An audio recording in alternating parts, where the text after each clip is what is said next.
Hello guys, এই গাড়ির আজকে ওই ড্যাশবোর্ডের কুলিং চেঞ্জ কুলিং লিক ছিল। কুলিং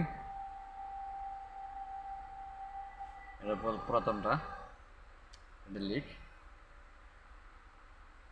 লিকের কারণে গ্যাস কোরাং মানে গ্যাস কমে গেছে। এটার ভিতরে কুলিং এটা চেঞ্জ করলাম, লাগাইলাম।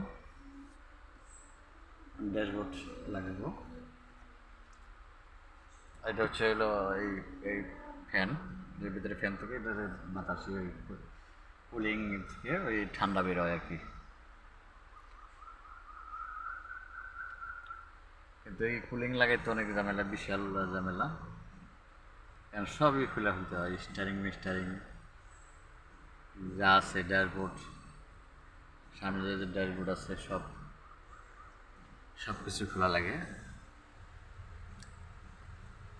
এটা একটু বেশি ঝামেলা। এই কুলিংটা চেঞ্জ করাটা একটু সময় বেশি লেগে যায়, আর খুব ক্রিটিক্যাল কাজ, ধীরে ধীরে কাজ করতে হয়। একটু বললেই প্রবলেম, আবার পুরাটাই খুলতে হবে। আর পুরাটাই খুলতে খুব সময় লাগে, এই জন্য কাজ খুব ধীরে হস্তে করতে হয়।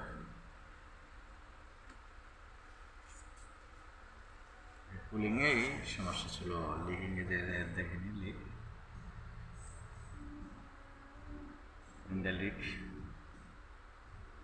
এই জন্য নতুনটা লাগাইলাম, দিয়ে লাগাইলাম।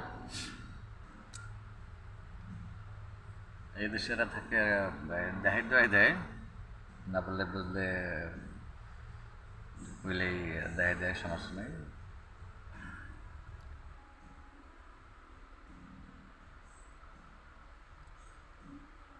তো জেএসকে স্টার টিভির সাথে আপনারা থাকেন, আমি অনেক কিছু দেখানোর চেষ্টা করবো ইনশাল্লাহ। আজকে হচ্ছে পঞ্চম রোজা।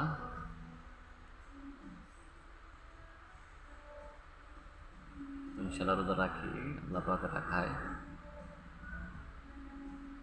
তো রোজা রাখি ঠিক আছে, কিন্তু একা একা ছেড়ে খেতে হয় বা একাই ইফতার করতে হয়। এতে প্রবাসীদের জীবন,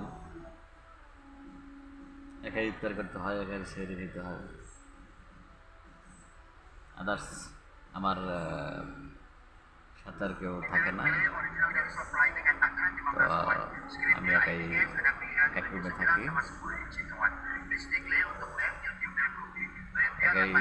আল্লাহ পাকি আমার সচেতন করে দেয়, তারপরে ছোটো ভাইয়েরা ফোন দেয়, আমি ওঠার পরে ওরা ফোন দেয়, তারপরে যদি চেতন না পাই, আল্লাহ পাকি চেতন পাওয়া যায়, যেসব আল্লাহ পাখির খেলা।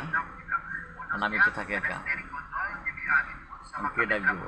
আর এই দেশ তো বাংলাদেশের মতো না যে সেরি রান্না করার সময় বা ফোনে এলো ওই মাইকে ডাকবো, প্লাস সেরির সময় লাস্ট সময় কটা তা বলবো, জানবো। কিন্তু এই দেশে তা না, এই দেশে একটা জিনিসই পারে, সেটা হচ্ছে ইফতারের পরেই গাড়িটা ফোটানো শুরু করবো, বেদম বা বাজি ফোটাবো, তারাবির নামাজের সময় একটু স্টপ, তারাবির নামাজ শেষ, আবার শুরু করবো রাত্রি 12টা তৈরি। এইটাই ওরা পারে, এরা এইটাই পারে, বাজি ফোটানো, বাজি ফোটানোটাই এরা পারে।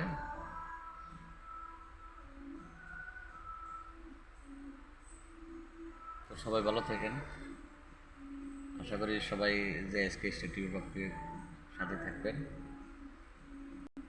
আমাদের দেশের বাড়ি হচ্ছে টাঙ্গাইল কালিহাতী থানাতে। আমি আশা করবো যে কালিহাতী টাঙ্গাইলের মানুষ যারা আছেন একটু সাড়া দিবেন। সবাই ভালো থাকেন, আসসালামু আলাইকুম।